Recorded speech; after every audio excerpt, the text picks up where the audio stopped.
Hola a todos.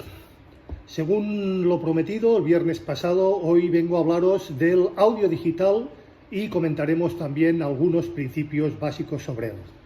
Como ya vimos el viernes pasado, el audio digital es la codificación de una señal eléctrica que se puede representar en una forma de onda sonora.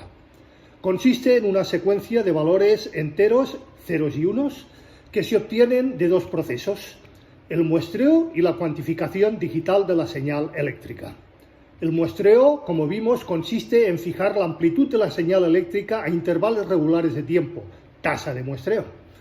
Para cubrir el espectro audible de 20 a 20.000 Hz, suele bastar con tasas de muestreo de algo más de 44.000 Hz o 44K.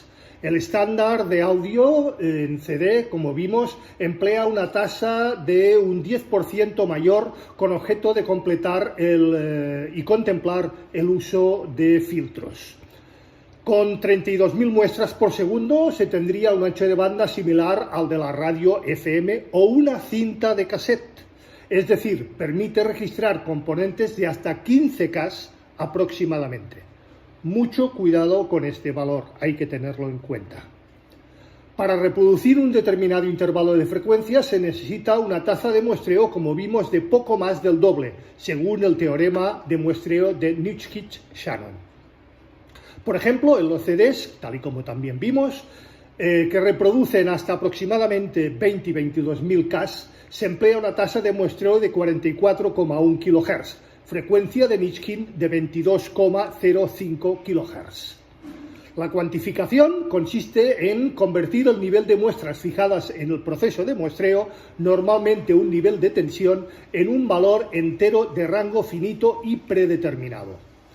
Por ejemplo, utilizando cuantificación lineal, una codificación lineal de 8 bits discriminará entre 256 niveles de señal equidistantes.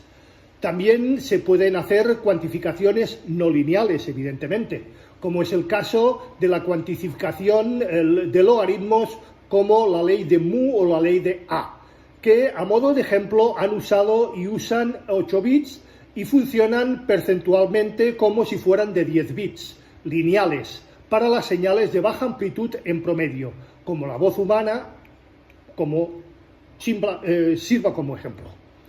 El formato más usado de audio digital es el PCM lineal, es el de CD de audio a 44,1K de tasa de muestreo y cuantificación lineal de 16 bits, que mide 65.536 niveles de señal diferente, y que en la práctica permite registrar señales analógicas con componentes de hasta 20-22K y con una relación de señal-ruido de más de 90 dB.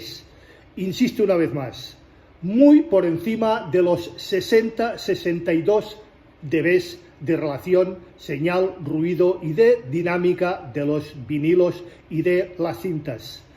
De acuerdo con el teorema de muestreo de Nitschke, de la tasa de muestreo, esto es el número de muestras con la que se realiza el proceso de muestreo en una unidad de tiempo, determina exclusivamente la frecuencia máxima de los componentes armónicos que pueden formar parte del material a digitalizar.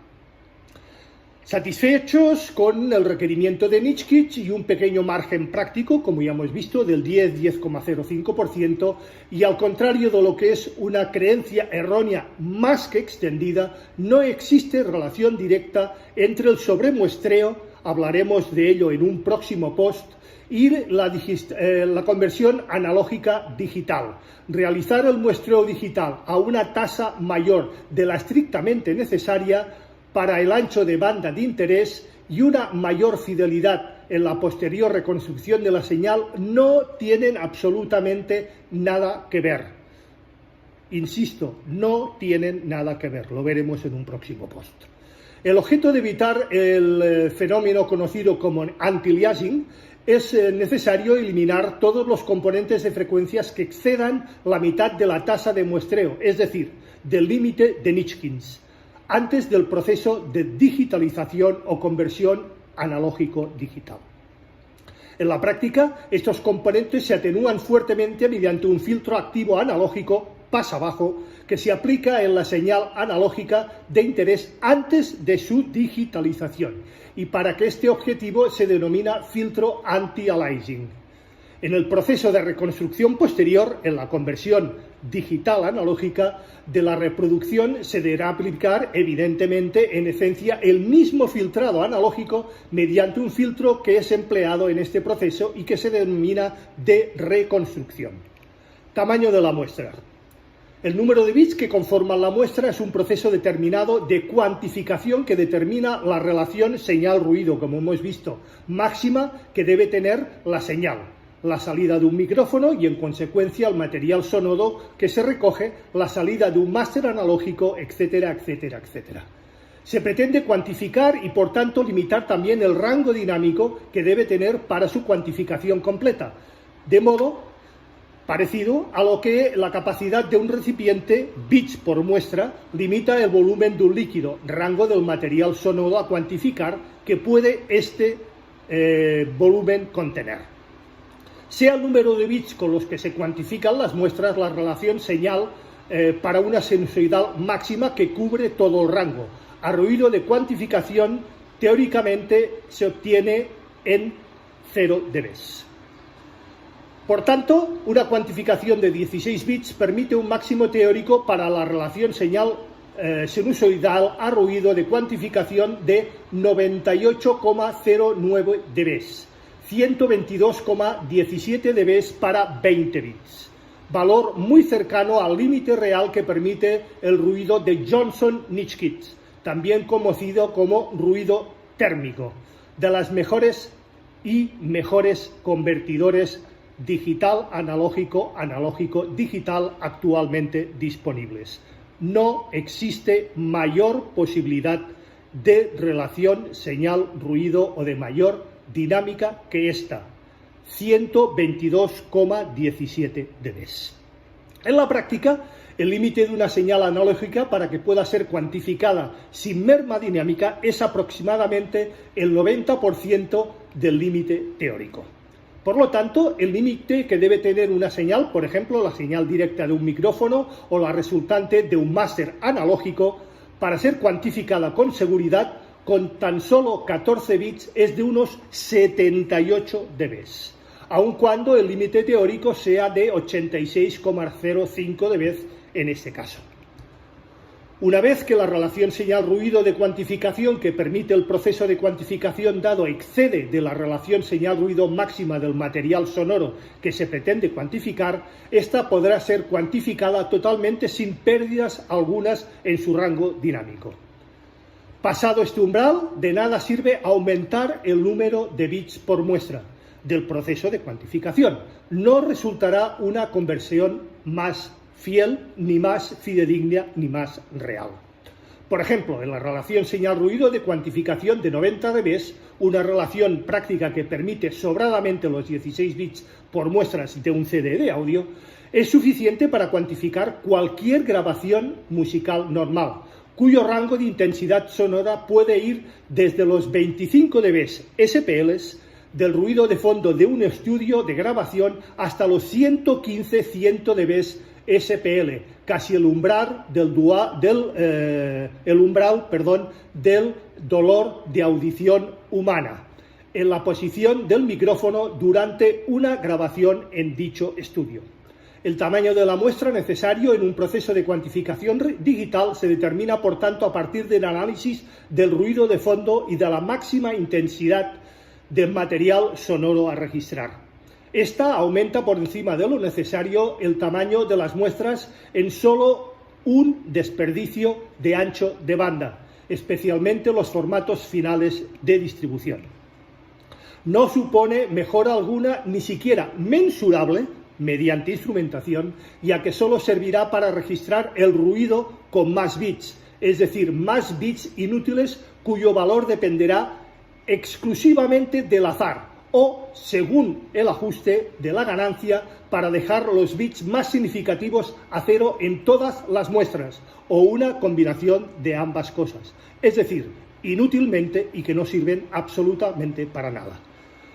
Como de modo parecido, un recipiente de capacidad mayor a la del líquido que se pretende depositar en él no mejora en medida alguna la calidad o cantidad de dicho líquido respecto al uso de un recipiente de menor capacidad, siempre que esta capacidad menor sea aún suficiente para el volumen del líquido.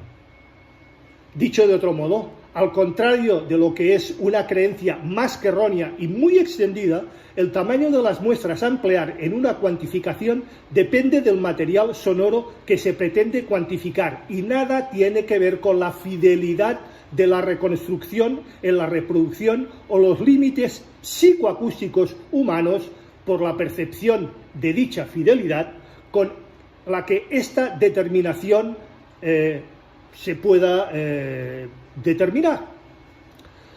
Si un material sonoro a digitalizar cabe en 10 bits por muestra, cuantificar a 16 o a 20 no hace más fiel su reconstrucción posterior, ni consecuentemente es posible percibir diferencias subjetivas, y no solamente subjetivas, sino objetivas, que no resulten de la pura y dura sugestión. Formatos de archivo de audio digital. Los archivos de audio digital almacenan toda la información que ocurra en el tiempo. El tamaño de archivo no varía, así contenga silencios o sonidos muy complejos. Existen muchos formatos de archivo, como ya hemos visto, de audio digital, que ya vimos en anteriores posts y hemos comentado más que ampliamente, y que se pueden dividir básicamente en dos categorías: sin compresión y comprimidos. Y dentro de los comprimidos con pérdida y sin pérdida. Os remito a dichos posts para ver de cuáles se tratan, cuáles son mejores, cuáles son peores, cuál se aconseja y cuál no. Como se vio, el tamaño puede depender de la cantidad de canales que tenga el archivo y de su resolución, tasa de muestreo y profundidad de bits. Formatos PCM. Los formatos PCM, Pulse Code Modulation, de su nombre en inglés, contienen toda la información que salió del convertidor analógico a digital sin ninguna omisión y por eso tienen la mejor calidad posible. Dentro de esta categoría se encuentran, como ya vimos, los WAV, los AIF, los SU, los AU, los RAW en crudo, entre algunos otros.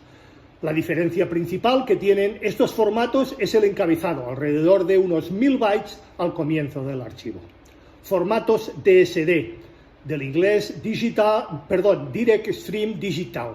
Es una marca registrada por parte de Sony Corporation y de Philips para referirse a la tecnología de registro y reconstrucción de señales de audiofrecuencia empleada inicialmente en los soportes de audio digital de superaudio CD o SA-CD y en la actualidad en los archivos digitales DSD y DFF. Utiliza el método de cuantificación PDM, Pulse Density Modulation, y a diferencia de los PCM se basa en una profundidad de bits muy baja, de tan solo un bit, y una frecuencia de muestreo enorme, 2,8224 MHz. Aunque goza de un relativo éxito comercial, la diferencia de calidad de sonido respecto al PCM en test de doble ciego no han sido en absolutos nada concluyentes. Formatos comprimidos. Para utilizar menos memoria que los archivos PCM existen también los formatos de sonido comprimidos, como por ejemplo el MP3, el AAC y el OGG. Ciertos algoritmos de compresión descartan información que no es perceptible por el oído humano para lograr que el mismo fragmento de audio pueda ocupar en la memoria hasta la 10ª parte o incluso menos de lo que ocuparía en su anónimo en formato PCM. La reducción en tamaño implica una pérdida muy importante de información y en estos formatos por este tipo se les llama formatos comprimidos con pérdida. Existen también, evidentemente, formatos de archivos comprimidos sin pérdida, como ya vimos, entre los que se encuentran el archiconocido y archipopular FLAC y el Apple Lossless, cuyo tamaño puede ser aproximadamente la mitad de su equivalente en PCM. Y eso es todo por hoy. Quedo totalmente a vuestra disposición. Cualquier duda, cualquier pregunta, cualquier aclaración, cualquier sugerencia por vuestra parte será como siempre puntualmente respuesta. Recordad, si os ha gustado, dadle al like, por favor, es muy importante. Compartid el post, ayudáis a crecer al canal. Cada vez somos más, gracias a Dios. Suscribiros si no lo estáis ya. Acordaros de darle a la campanilla gris para que YouTube os avise de cualquier novedad dentro del canal. Gracias y nos vemos, si así lo creéis oportuno, una vez más el próximo viernes en un nuevo capítulo de A las 8 estrenamos. Esta vez hablaremos de la alta resolución en audio, sus mitos y sus realidades. Muchísimas gracias una vez más y que tengáis una muy feliz y musical semana. Nos vemos.